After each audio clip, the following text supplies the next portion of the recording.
G'day guys, Donny's Hot Tips here. Now, I've run into a very big problem. As you guys know, in Australia we have a very shortage of toilet paper. Now, I've forgotten about this, so I haven't bought any. So I've got, what we got here? Maybe a little bit left, but yeah, that's not going to get me by. That's not going to do the job. So, yeah, so look, Donny's Hot Tip, I think, once I finish my business, I'm probably just going to have to go in the shower and, yeah, have a bit of a dry down and sort it all out. That's Donny's Hot Tips for the day. We just have a shower and that should clean it all up and that. And hopefully my toilet paper will be back to normal within the next couple of weeks.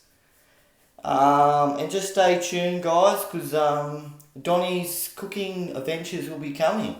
So yeah, stay tuned, like, comment, subscribe if you've got any more advice or anything else I could do. Alright guys, see you on the next one. Bye.